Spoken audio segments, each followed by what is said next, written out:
they've done research that like the thing that people fear most in the world is public speaking more than death. People would rather be dead than go up in front of a crowd of people. Today, I'm joined by Eliza Vancort, best-selling author of A Woman's Guide to Claiming Space, renowned speaker, top podcaster, and sought-after consultant. I had a teacher once who said, the day that I'm not nervous when I show up to teach is the day that I quit. And to me, bravery isn't the absence of fear. Bravery is really fear meeting action. I was hovering above things, kind of watching them, which now I realize was partly a trauma response. I was fully traumatized. And that allowed me, I think, to have an awareness about myself. I have to keep fixing stuff and I have to keep growing. At the end of the day, I want to be able to look back on my life and think I did more good than harm.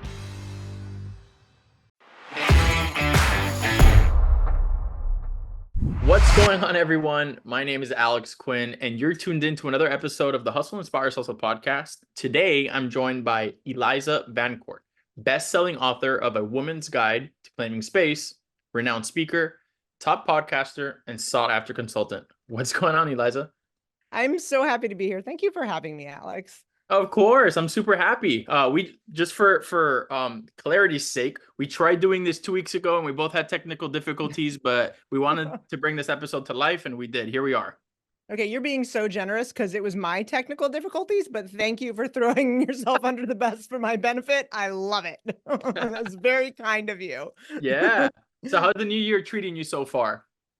It's been wild. It's been a wild time. I mean, there's been a lot going on. I was just on Access Hollywood, Access Daily, which was really fun.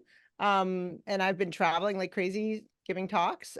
So it's been great. I have a lot of children, so they've also been needing a lot of my help. So it's been a lot to juggle, even though they're grown-ups, but it's still been good. Amazing. How long have you been a speaker? 2014.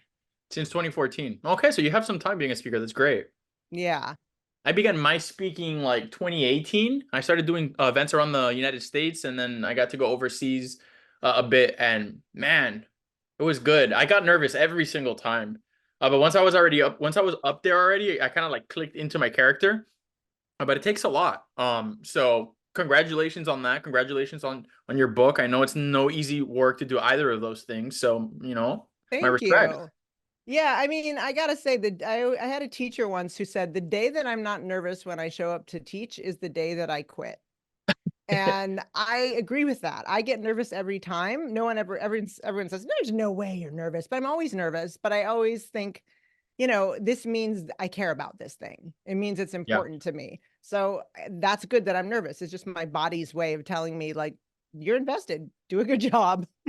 Of course. So tell me, talk to me about your book. You've gotten a ton of buzz around the book.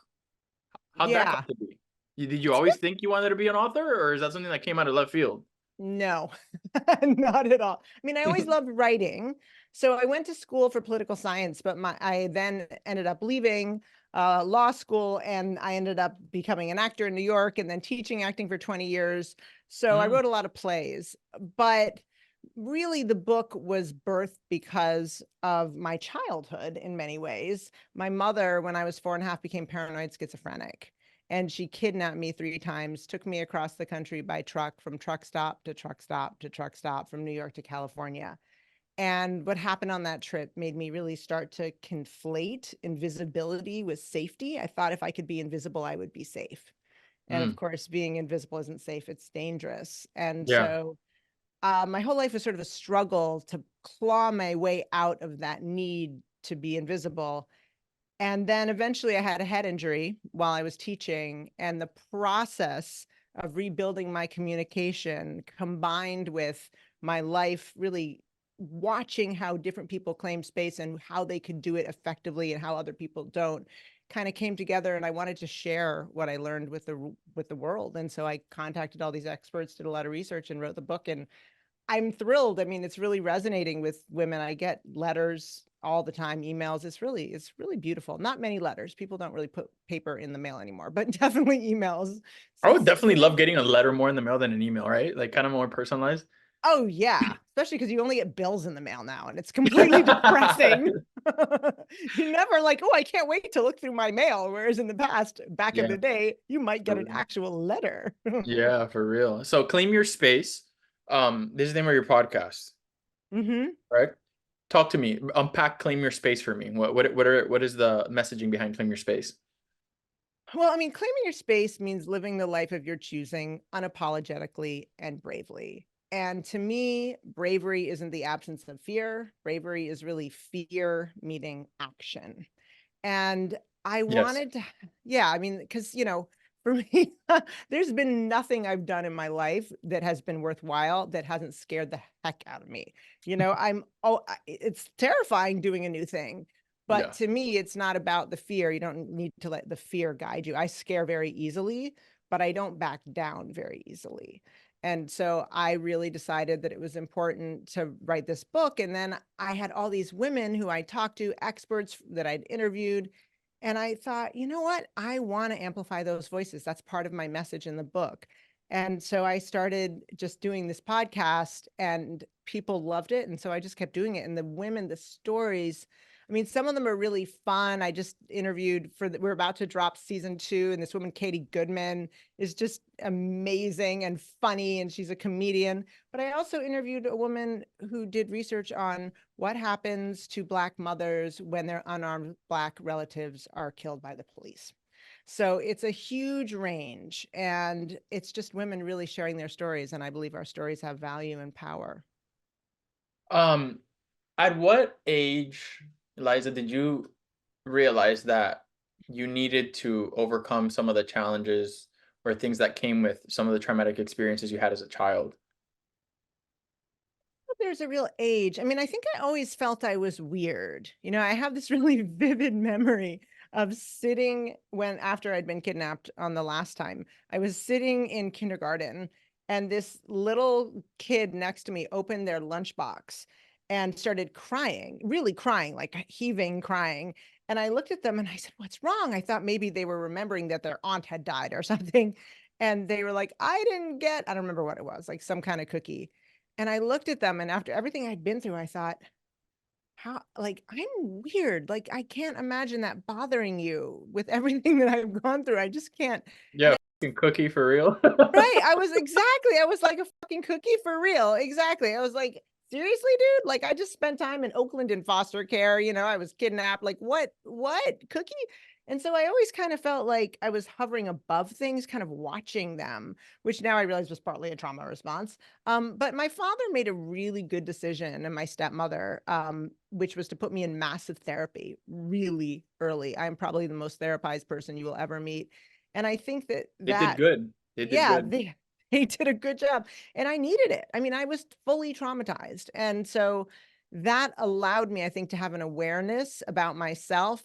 I never really thought, now I have to fix stuff. I more thought I have to keep fixing stuff and I have to keep growing. And I think the biggest moment for me, a click moment, however, in my life was in my 40s when I realized I don't need to worry so much about right and wrong. I used to get really down on myself and be like, I got to be right. And if I do it wrong, I'm bad. And now I realize it's just Maya Angelou's poem saying is up on 2 different parts of my house, which says, do what you can do until you know better. Then when you know better, do better. And that really was a huge growth moment for me. What kind of impact has she had on you? Like, at what age did you come across her work, or like how long has? Because I see you have the book on your back wall. We have your Yeah. book as well. You could tell she's a big inspiration for you. How long has it been going on? I read her poetry book, Give Me a Cool Drink of Water Before I Die, when I was probably in 6th or 7th grade. And I related to it. It's got all Wow. these pieces of, like, I wrote stuff, it's battered and the pages are thin, and I still have my notes from when I was a kid in it. And then I read I Know Why the Caged Bird Sings, and I read all of her books. I didn't have the same experience with her at all. I mean, she had a horrific thing happen to her, and she stopped speaking for a long time. But I think there was something in her story about her just feeling like, I don't know if you know the story, but she was assaulted. She told her family, and they went and and I think they killed the guy. I can't remember the exact details of the story, or they beat him up. I think they may have killed him. Don't remember. But anyway, I remember reading that when I was little. And she said, the power of my words were so strong, I felt I shouldn't speak again. And she just stopped Because of speaking the action they took because of what she said. because of what she said. She thought Yeah, she I was mean, I could see that. responsible. So she stopped speaking, just stopped speaking.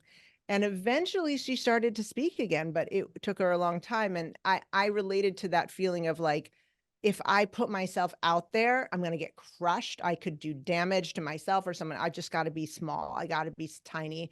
And No. watching her sort of blossom it gave me an inspiration. In fact, it was the head of the women's organization in college. And I actually got to go backstage after she'd given a talk. And it's one of the greatest regrets of my life. I wanted to go up and say hello to her. And she's tall and regal. She seems like a goddess. And, I saw this young woman walk up to her and she couldn't speak. She went, and Maya Angelou leans down and goes, give me a kiss right here, and points to her cheek. And the young woman kisses her and she goes, thank you. And then the young woman walks away like, oh my God. And I thought, I could never do that. It's like talking to a goddess. And I never talked to her. And it was such a regret of mine. And it was Oh, really a moment in my life where I was like, I'm never doing that again. If I have an opportunity to meet a hero, I don't care how intimidated I am, I'm going for it. So now yeah. when people come up to me and talk to me, I try to really welcome them into my experience, because I really want to make sure that they feel like she made that young woman feel, which is very seen. Do you think that these challenges, these things that you went through as a child, make you a better mother today? Yeah, I think they make me a worse mother, and I think they make me a better mother. I As in, think like, sometimes maybe you're a little bit difficult to deal with in some aspects, and like people have I to be wouldn't more say that. By the understanding. way, I don't know if you hear this, but I think someone is deciding to do a drum march across the street in New York No, City. Can you hear it? Okay, good. I want to make no. sure that's New York for you. Yeah, it's I'm okay. right on Washington Square Park, and people have decided to walk down the street with drums. I Um, love Washington Square Park. love it I love it. so much. There's an Italian restaurant down there that they do these like Italian sodas, like natural sodas. Really good. My Yes. cousin is a waiter there. I forgot the name, but it's delicious. Oh, I mean, I love New York. Yeah. It's the most delicious place on earth. And it's fun to walk down the street and people are like, hey, let's get our drums and just take over the road. Like, let's just do it. And I'm like, yeah, you do that. So it's pretty cool. But anyway, in terms of my mothering, I think it made me better in that I think I have a lot more empathy in some ways than other people. Like when I was young, I didn't. I was very judgy. I was like, how could you be upset over this? That's not a big deal. But as I got older, I realized you can't compare suffering and Yeah. everybody has a story. And so for all I know, that little kid's mother was punishing them and had done something horrible to them the day before and the cookie was symbolic of something huge. What do I know? Right. So Yeah. I think the empathy really is there once you've gone through a lot. You can sort of relate to how that can impact someone. On the other hand, I think that for me, being able to set down limits and boundaries was very hard because I just was so traumatized as a child and I just wanted to protect my children from all harm. And it was really when I had to do kind of limit setting, I would do it. But in my head, I'd be like, now I will say these words. Now I will tell them these things. But I wasn't as consistent as I could have been because I just wanted them to just be happy all the time. And, I had a lot of kids. So eventually I think I started to get the hang of it, but it definitely was one of the challenges for me. How amazing that you had a stepmother who was kind of like looking out. That's my case. My stepdad has been with me since I'm 7. I'm 30 now. He's been with me 23 years. Dude is a total badass. Like he's amazing. That's Sometimes awesome. Yeah, somebody I will that shout not out even to family could her. change your life. Yeah, Beth Prentice, my stepmom, was on the scene very early. And my parents, one thing they did that I think was excellent, and I talk to her probably every other day now. Like we had a rocky start, I'm not gonna lie, but it just has gotten closer and closer. And now we talk all the time. And she's She's in probably her super proud of you, man. she is really proud of me. She actually came with me when I was on Drew Barrymore and said the smartest thing. I was so nervous. It was my first national appearance. I was so scared. And she said to me, honey, she's very like boom, boom, boom. She said, honey, you are a teacher. So you go out there and you teach. And I went, oh, that's what I need to do. And it just clicked something in my head and I was able to kill it. And it was one of the most pivotal moments of my life, actually. What a blessing to be able to have that. That's amazing. And you've been doing some incredible things. Like you just talked about being on TV. You have a crazy TikTok engagement. You have a 250,000 followers. How's that? How's that Yeah. experience been? I mean, I'm older. My son my son Lucian was like, you got to go on TikTok. I'm like, I'm too old for TikTok, child. No. But it did take off. I mean, it's interesting. I have more engagement on Instagram. I think I have like, 33,000 followers. I don't know how many exactly on Instagram. And I have like 256,000 on TikTok. But TikTok really does a lot of shadow banning. Yes. They're And so super censored. super censored. And I did something with my father, who was a urban planner, on redlining. Yeah. And I had a lot of white supremacists mass report me. And so my account has been slightly suppressed by that Yeah. app ever since. But the nice thing is, I just got 5.4 million engagements on a post. Like in the last 2 weeks, I have had like 2 posts that hit over 2.5 million or whatever it is. So like Instagram is just much better in that regard, I find. So I'm just kind of, my whole thing the whole time has been like offer value, try to really help people, and the app's going to do what the app's going to do, Yeah, and the right absolutely. audience will find you. Have you been putting love into X? X, you don't have any censorship issues on X. I've been investing my time into the app, and I've made some great connections and built somewhat of an audience on it. Well, first of all, I'm not great at X because I am loquacious to the point of being annoying, and I have to write like 10 sentences. I can't keep the characters. I am Sure. not pithy. I am No, they not let you good do at long that. ones now. Oh, can you? Oh, I didn't know that. But the Yeah, other he's done a thing ton of is, updates. I oh, I think you didn't could know really that. kill it on there, Eliza. Like, Oh my for gosh, real. that's so funny. Well, the other thing is I'm kind of not a fan of Elon Musk. I'm Break it just down for me. What don't you I'm like? not a fan. I mean, I just don't like that his politics, frankly, and he's Okay. supporting people who I think are going after people who I love, I mean, people who are queer and other such things. And to me, my father's my father is here and I am here because my grandparents fled the Holocaust. Okay. And so my father, there's this quote by this person, you may have heard it, but it's starts with, first they came for the trade unionists. I did not speak out because I was not a trade unionist. Then they came for they go through all these things. Then they came for the Jews and I did not speak out. And then it ends with, then they came for me and there was no one left to speak out for me. Right. And so I've always thought that it's very important for me that I can't, even if I know like for me, I just have to live by my principles. And I know a lot of people that, we all have to make our own choices with that. But to me, I just can't support an app that has someone like that at the helm. It just doesn't work I feel like I'll be like participating in it somehow. And I have friends who are quite similar to me in their politics. They don't feel that way. It's just a personal choice, but that's my choice. I got off the app because I just couldn't do it anymore. I just thought it just made me too mad. I well, that's good because I'll tell you what, when I don't agree with the way a business is ran or the values that they stand for, I've done it. Yeah. I'll stop buying from them. Yeah. And it's a personal thing, you know? I think it's staying true to one's values and to and even if you're going to have the biggest audience, right? Because they could tell Right. you your biggest audience is going to be on X, but it just didn't Right. align with your values. So you stay in Right. your lane. I respect that. Yeah. I mean, I what do you respect do at the end of the day? Like, what do you have? You have your family, you have your friends, you have the principles you live by. And I've always sort of believed like my goal, because I believe like as humans, we mess everything up. I mess stuff up constantly. I'm like a queen of messing up stuff.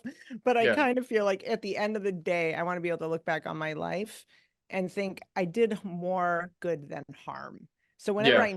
whenever I can do something to mitigate that scale, and it's not because, any fear of going to hell or anything. It's just sort of my belief system is, what do we have? I'm not very religious. So to me, like my one kind of philosophy is try to leave the world a little better than you found it, just a little.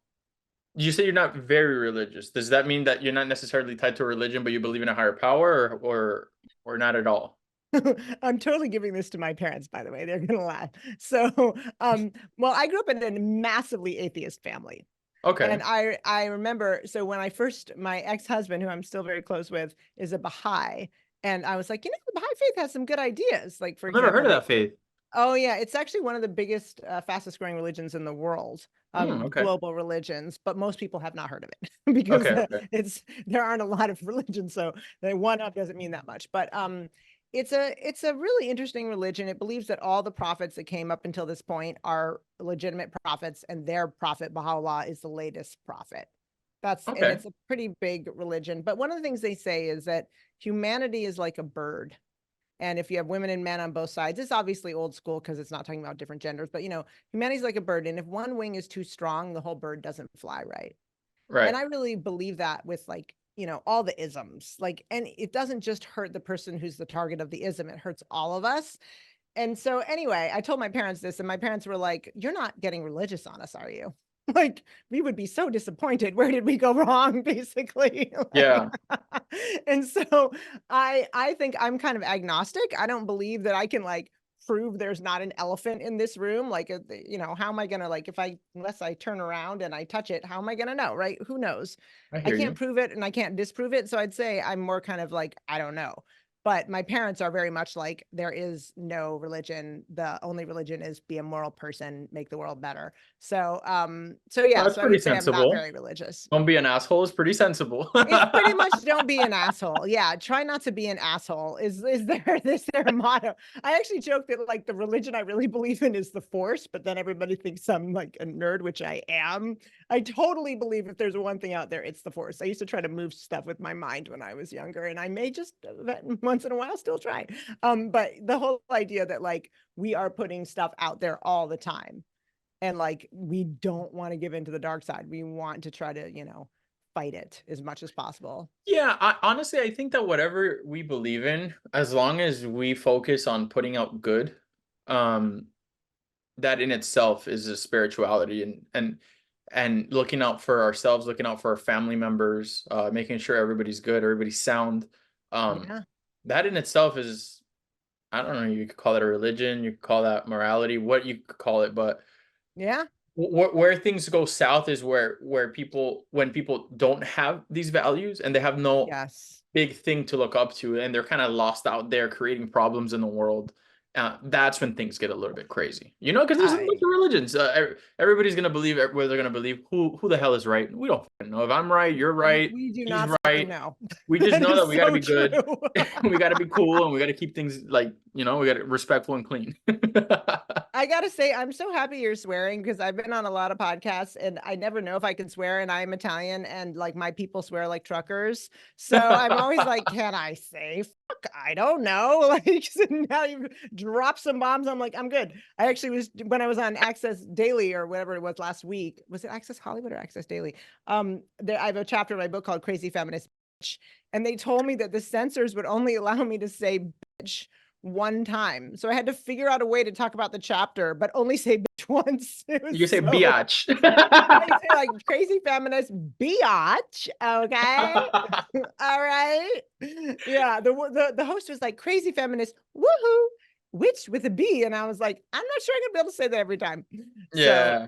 yeah, it was pretty I've funny. I've done speeches in colleges and high schools, and it always slips out. And at first, like, people around me be like, "Hey, you need to be careful with that. You're gonna upset some people." I'll be like, "Let them get upset. If they're gonna invite me, it's because that's the flavor I come with. If it upsets them, I won't come, and that's cool." But I just embrace who I was, and that's it. I drop a few f bombs here and there. It's all good. I mean, yeah. When I first started doing talks, someone said to me, like, I always do my nails. Like, I always have, these are really cool. You can't tell, but they're like pearl and really cool sparklies. But and they're like, you can't have nails like that. You have to be more corporate. And I was like wearing little like blazers. And then I just was like, that's not me. I can't do it. It's just not Yeah. who I am. I have Yeah. to be myself. And actually, people always come up to me after I give talks and they're like, I am so happy you came in here with this vibe and you talked to us. Like, we needed this so much. Our organization is going to help people and people weren't bored. And I always say, well, yeah, because I'm in a fight against people's laundry. Literally the whole speech, I'm like, don't think about your laundry. Like, I have more important things to say than your laundry. So you got to Yeah. be yourself and you got to be authentic. And people, I think, respond to that because we can all smell bullshit, I think, a mile away. 1,000%.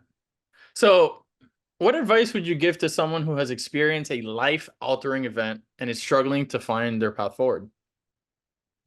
such an interesting question. Nobody's asked me that before.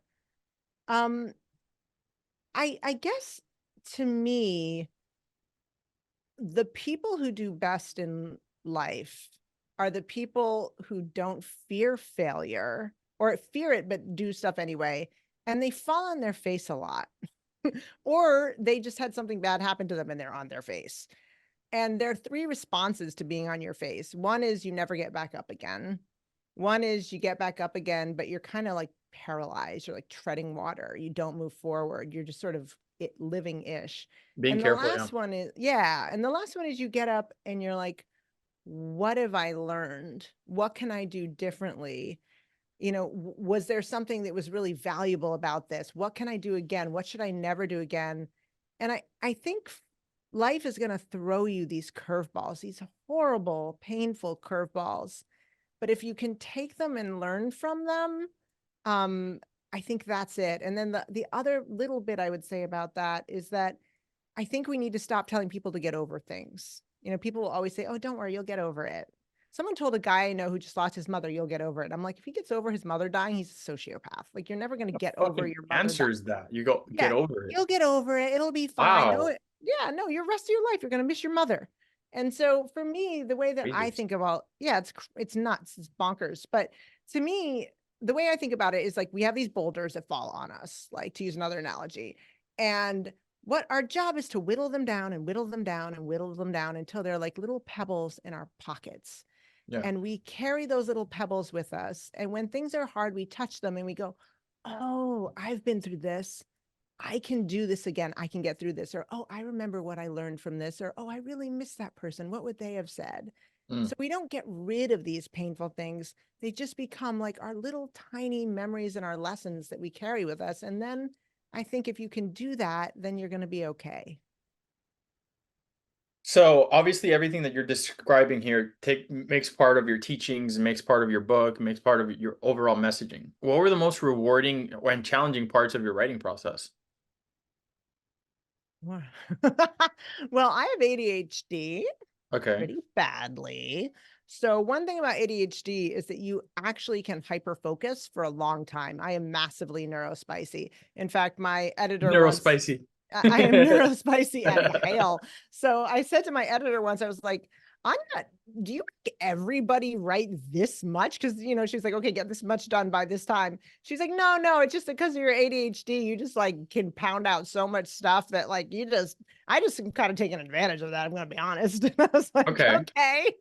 I think the biggest thing I learned or the best advice I got was think about what you want to say and then leave a post-it up on your laptop at all times. And it simply says, how can you say this in a way that no one's ever said it before? And if anyone's ever said it that way, don't say it, because why share it? It means that somebody, you know, because what you're trying to do, a lot of the information we share in the world, I mean, bravery, all of these things, like it's not new, right? But Yeah. some people need to hear it in different ways to learn it and digest it and understand it. The And job from of different people, yeah. Yeah. yeah, a job of a teacher is to make sure that the way you explain something is going to be new and help it click with someone in a way that maybe it didn't before.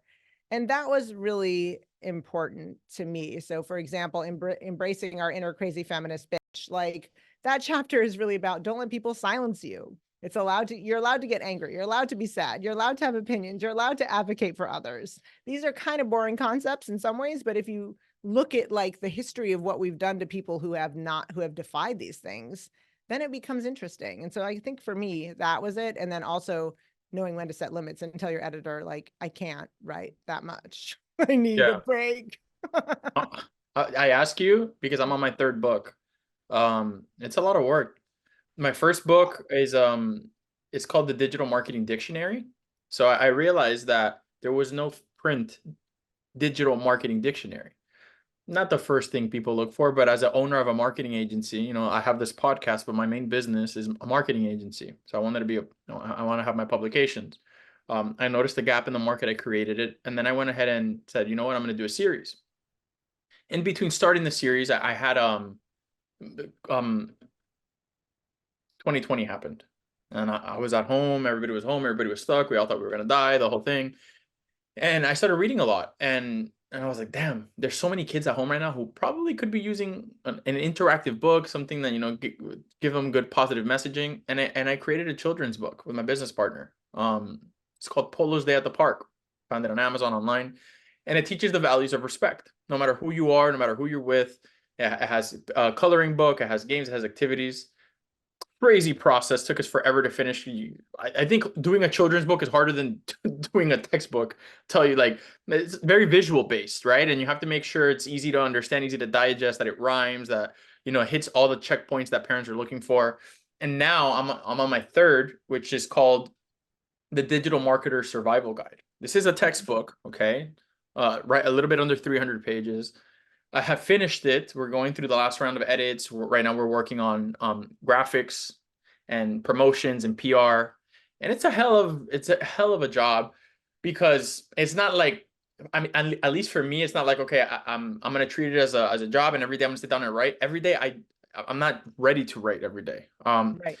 And I also don't want to do my readers a disservice and rushing something just to get it out. Right. And you know what I mean? So it's been a learning experience for me. I've definitely learned a lot. I've joined author communities, and I've spoken to other people. So I think as a person, as a professional, it's helped me grow. And I know it'll make an impact on other people. So my respects for your book. Okay. And diving more into your book, into your podcast, into your messaging, I wanted to see what are some of the practical strategies that you suggest for women to claim their space in their personal and professional settings. Sure. Well, the book has 5 parts, and the 5 parts are: claim space with your physicality and your voice, your body and your voice; claim space with your community. So, for example, get anti-mentors out of your life. Don't give them a bullhorn in your community. They'll poison them. Anti-mentors, as in people who are like teaching you the wrong stuff.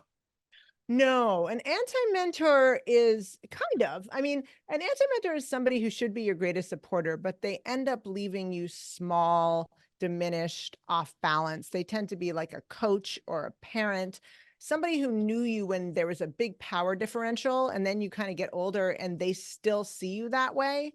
And so whenever you're with them, these are the people we go to for support over and over, because we think, well, if our greatest critic says we're doing well, then we must be doing well. Hmm. But they're never going to give us what we want, or they'll do it very intermittently, and it has nothing to do with our behavior. So we just keep coming back for more. The same reason gamblers keep pulling that slot. It's like, that's why the house always wins. And so Yeah. for the anti-mentors, I have a whole chapter on that. That's a chapter where men will write me emails and say, so my wife made me read your book. That's how they usually start. And I have an anti-mentor, and I don't usually say this kind of thing, but I cried through that whole part, because it's really, very few people have not had that. And, if you want to build community, you got to make sure not just that you have cheerleaders in your community and positive people, but that you don't let your anti-mentors have a bullhorn at the head of the table. And so often we do. Yeah. And we don't realize it. You don't know what we don't know until somebody like you brings it up in a book and then makes them cry. It makes them cry. Exactly. And it's really hard. I mean, it's like, you don't want to admit the person's your anti-mentor. So many people said, God, I didn't know my father, my boss, my mentor, my coach. I've had this boss for 20 years, and I realized, like, I'll never win with them. Like, even though they keep promoting me, they're always putting me down and making, saying all of these horrible things to me. And I keep coming back to them over and over again. And I haven't left the company because I'm still looking for their approval, even though I could have left. I mean, it's powerful stuff. So I talk about that in the book. And then I talk about, the third chapter is about the baggage that we carry, Right. throughout our lives, and how we can sort of mitigate that so it doesn't control us, like the pebble in the pocket. Yeah. And then how to protect yourself from aggressors, whether it's sexual harassment in the workplace or just microaggressions in general. And then finally, intersectionality. I found that What are women, can you unpack? I'm sorry to interrupt. Can you yeah, unpack microaggressions? yeah. So what about microaggressions? Like just define them in Oh, yeah, general. yeah. So a microaggression is like, I call them emotional snipers. It's like when you're talking to someone and then you walk away and you're like, why am I bleeding? Like, what happened? It's that little subtle, hard to pin down comment that is really, really difficult to call out, Mhm. but is absolutely meant to diminish you. It The tends jab, to, little yeah, jab, it's yeah. the jab. It tends to be linked often to like power dynamics or isms. I mean, my best example of this, and I'd worked with this client, so she knew what to do, but you know, she was walking out of her office. She'd just seen the chair of her department. And in her department, everyone wore jeans. She was the only woman. She was the only Asian woman. And she was like, Eliza, I was wearing nice jeans. And this guy who was senior to her walked out and looked at her and said, oh, you're making quite a statement there, going to see the head of the department with jeans on. And she was like, I feel crazy because he's wearing jeans. I'm wearing jeans. We're all wearing jeans. And so luckily, you know, she ended up saying to him, I'm a little confused because, you know, we're all wearing jeans right now. I'm wondering why you pointed that out. And then she just, and then he was like, you know, so there are techniques you can use to shut down microaggressions. There was another woman who'd made a lot of money for a company. This is a true story. It's insane. And she was the only woman in the room, and her boss went up and thanked her in front of everyone, said, oh, it's so great. You closed that deal, blah, blah, blah, blah, blah. I hope you didn't go out and spend all that money on a new purse. Yeah, I get you. You know, So, somebody did that to me this past week, like 2 days ago. Like we were having a conversation, and you know, I was trying to ask the person how they were doing and how things were. And they were upset that there's somebody that promotes for a location down here in Miami, and I usually go to another location. And I'm like, oh, how's your place? How's everything going? He's like, oh, it's good. But you wouldn't know because you're always going somewhere else. I'm like, motherfucker. yeah, yeah, that's a microaggression. I That's was a so micro. I felt it, and the people that were with me felt it. And I looked at him and I told him, well, you know what, bro? Like, I'm a very loyal person, and those people have been good to me. So I have fun when I go there. And I kept walking. I get you. Yeah. I get it now. I Yeah, get I mean, the other thing it. you can do is ask a question. Like that's my favorite. Like the purse one, she goes, I'm confused why you would say that. Yeah. That's all she said. And he was like, well, you know, it's a purse. It's funny. Ha ha. And she's like, it's funny that I would spend all the money on a purse. And the great thing is when you do that and you don't attack, you just ask a question, there's usually somebody, an ally will step in. And in this case, this very broy guy stepped in. He goes, yeah, dude, like that's not cool. How do how do we I'm really asking for myself too, like, how do we differentiate when somebody's really just maybe trying to be playful, or maybe sometimes maybe we're a little too over defensive, and then people may be like, whoa, you can't tell this person anything because they're always flipping out. Like, you get what I'm saying? Because I've been Yeah, there. totally. How do you find that balance? I mean, I think the first thing is like Louis C.K. has this great thing. I know that there are a lot of people unhappy with him, and I'm unhappy with some of the stuff he's done, but he's also very wise in many ways. And one of the things he says is when he's like, you know how when you call someone an asshole, and they're like, I'm not an asshole. And he's like, but here's the thing, you don't get to decide that. Everyone else gets to decide that. You can't Yeah. say you're not an asshole. We decide if you're an asshole. And it's really true. Like if like 10 people tell me I'm an asshole, and I'm like, no, I'm not. No, I'm an asshole. It's pretty clear. So like Yeah. I think that with Common microaggression, denominator is what you're talking about there. Like, find the common yeah. denominator. It might be Well, you. I think it's more like how did it land for the other person? I mean, granted, like there are people who are extremely sensitive. And I think in that case, like, and they're all, you know, someone who's like really triggered easily. And I guess for me, like, it's like, not that I don't have great empathy, because obviously people who are in that place have had a really hard time, but I just choose, I can't do that. Like, I'm not going to be with someone where I have to be so careful every single word I say in case I accidentally, you know, hurt their feelings, because I tend to be kind of out there and my friends are out there. And I also really value straightforwardness. Like, I don't want a friend who will not tell me you're being an asshole. Like, I want to know, please tell me, and Yeah. vice versa. So I think, but I do think it's just the gut. I think really it's the gut feeling that we have is like, if we know, and I think and usually people know when they're jabbing you. Like that guy who said that to you, that's a passive aggressive thing that he said because he was too uncomfortable to tell you directly what he actually thought, you know? And so he decided to be passive aggressive rather than hit it head on. And then you answered head on and he had nothing because he was being passive aggressive. You know what I mean? I hear you. I appreciate you So breaking I that think it's for me. hard. I mean, I think it's a good question, but I think I guess I would say, you know, how do you spot someone being mean? I know it when I see it. Yeah. I hear you. You Okay. know, that's So why the bro guy was like, that's not cool, dude, because everybody saw it. yeah, they You know? felt it. And it's also not what you say sometimes, but how you say it, you know? Absolutely. Yeah, yeah. You could feel it right away when things are a little funky. So Yeah. for Mhm. introverts, right? Or for those who are naturally less assertive in real life, in a relationship, in the workplace, what advice do you have for people like this? Well, I think again, I go back to bravery. It's one of my favorite themes because I am a very scared person and yet I do a lot of things. So I think that um first of all, come up with a plan in advance. If you have someone who's doing a lot of microaggressions, practice it. The other thing is in my book, I actually have physical techniques you can use to shut people down Mm, without having to say words. Just things you can do with your body that will allow them to know you're not okay. So I will show you one now and I will describe what I'm doing to people who are listening. But so right now I'm talking to you, I'm smiling or I'm not smiling. I'm looking either way. You know, it would be hard to pin down what I'm doing, but I can guarantee that you're feeling uncomfortable right now, even if I move my hand or whatever. And what I'm doing right now is I'm not moving my head. So not moving your head is a gigantic power move. And if you don't smile and you don't blink, it's even more. So if mm. somebody says something to you you don't like, you can say, you know, I'm curious as to why you would say that. And just do because I you know, like that. you I just like that. period.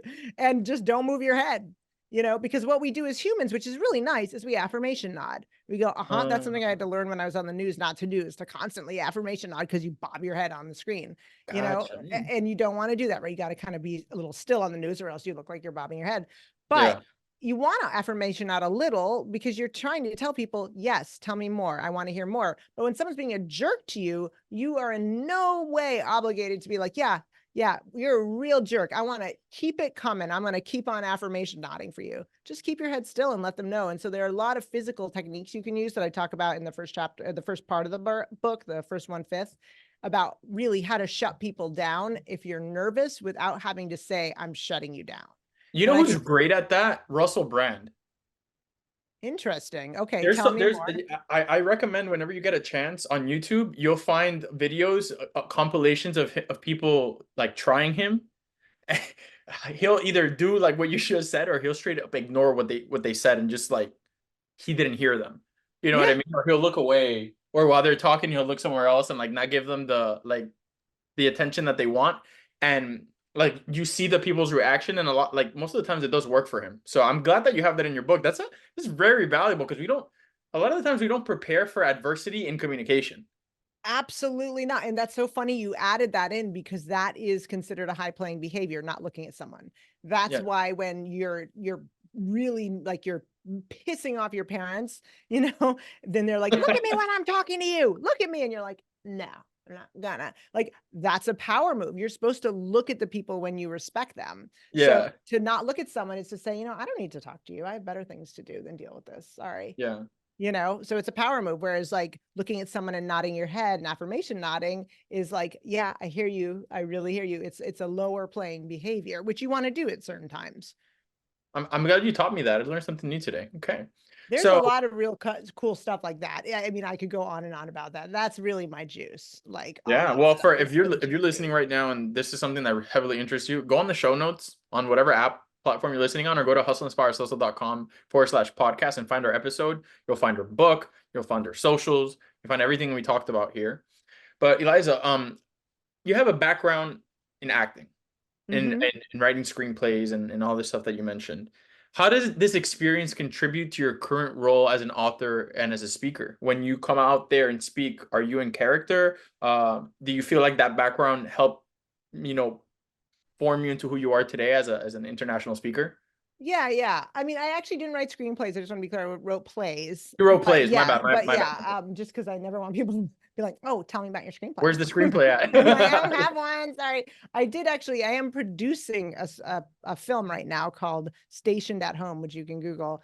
It's a former student of mine. He got varieties, I think top 100 filmmakers to watch. It's going to hit the festivals soon. He's just finishing up some of the final stuff. And, you know, Oh, it's been a lot of fun. So yeah, I'm still heavily in that world. But I mean, for a long time I had a really hard time being myself on stage. So I would go out before we would do these student showcases, which would be these packed rooms, and we'd have this night of lots of one-act plays, and I would hyperventilate backstage. I'd be like, oh God, I have to go out there. I can't do it. I need to do a character. And eventually, I think that was because I was kind of scared of myself. I didn't know who I was yet. You hadn't claimed your space. Yeah, I didn't claim my space. My compass was kind of wackadoodle. And then eventually I think I started being like, you know what? I am who I am. I'm confident. I just, my stepmom, Beth, hadn't said this to me yet, but I had to just go teach. And so now I think a lot of doing that, like being in front of people, acting, it definitely gives you a comfort in front of a crowd that is better. I mean, I was so relieved last week on Access Daily when they had this little set of risers with the crew would jump on and like laugh when you're on, because it just gave me something to work off of. And I do better with an audience, which is weird. I mean, they've done research that like the thing that people fear most in the world is public speaking more than death. People would rather be dead than go up in front of a crowd of people. So I'm obviously bizarre in some way, but definitely the acting has helped me tremendously because it's helped me learn how to be confident in front of a group and to connect with people, even if I'm not talking one-on-one, which is a skill set that takes a lot of time. And that's what I teach people in my workshops is persuasive communication and public speaking. And people are like, oh my God, this changed every aspect of my life. My corporation brought you in, but my relationship with my partner is better now. And I'm like, yeah, because communicating well makes an impact. It really does. All the way across the board. Totally. Eliza, how do you want to be remembered? Wow, you're just hitting me with the questions, Alex. I've never been asked. I love this. I have to really think about this. How do I want to be remembered? Well, I was thinking when you were talking about the book that I do get a lot of, someone said this book should be really about, it's really about all people and has an emphasis on women. And I was like, yeah, I can't really write a book that's like a book that helps all women with an emphasis on women, all people with an emphasis on women, because no one would buy that book. It sounds ridiculous, but I think that's true. I think my mission really, I would like someone to remember me as someone who tried my best to help people find their most authentic, powerful selves. That's really what I believe, that people are infinitely powerful and amazing. And so much of the time we get the message when we're children that the very thing that we're the most spectacular at is the very thing that we should be ashamed about. And it's sort of my mission to turn that around, I think. Oh, you're muted. You're muted. Yeah. My apologies. Yeah, what I'm saying is you're already doing it, so like this mission that you have or how you want to be remembered, like it's not like some far off goal that like, oh well, I'm gonna work to get there. Like you've laid down the steps, right? You've been inspired by certain people, you've taken some life experiences, you've ingrained a lot of these experiences of growth into your family, into your kids. Now you're helping others through your podcast, through your social medias, through your book. You're already making an impact, so much so that we're on here talking, so I'm very glad that you took the time to talk to me and break down your book. I definitely learned a lot during this podcast. I appreciate you.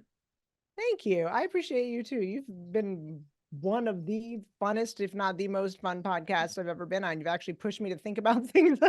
Usually people are like, here's our 5 top questions. Here we go. And Well, you know what? I don't want to take all the credit. As a team, we looked into you. We looked at all your stuff. We wanted it to be a meaningful conversation. This was a group effort. I want to give a big shout out to my partner, Michelle, who pretty much helped in all the coordination with your team. They were great, putting up with us in our schedules. This is fantastic. I think there's a lot to learn in here. One of the biggest things for me in this podcast is for me to learn, like this is being recorded. This is going to be shared to the masses. A ton of people are going to listen to it. It's a learning lesson for me. And in me learning this experience, I get to share it. So I think it's beautiful. And it's the whole message of the podcast. When we align with people like yourself, like people like guests that I've had on, you can't help but to be inspired, right? So that's the purpose of the name of the podcast, Hussle Inspires Hussle. It's not just about hustle, hustle, hustle, hustle, hustle, don't rest. Don't like think about anything else but hustling, but it's analyze what other people are doing, be inspired by it, and do it the right way, whatever the right way is for you. And you're onto something great here. You really are, and I can't wait to see what else you work on. Thank you so much. I really appreciate you. I appreciate what you're doing, and I had a blast. Oh, absolutely. So I hope this is not the last time that we have you on. I know you're going to work on a ton of incredible things, but in the meantime, where can we find you on social media? So we could link that on the show notes. Yeah. Well, I would recommend Instagram, but you can definitely find me on TikTok. You're just gonna have to look for me Okay. because I get, but you can also find me on LinkedIn Mm. and on my personal page on Facebook. But I would say Instagram is the one to go with. And you can also go to my website and sign up for getting newsletters and such things.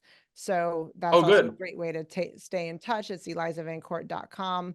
The one thing I would say to people, which I really truly believe, and I try my hardest to do this, is if you get the book and you have any kind of questions or something really helped you, please like drop me a message on LinkedIn or on Insta.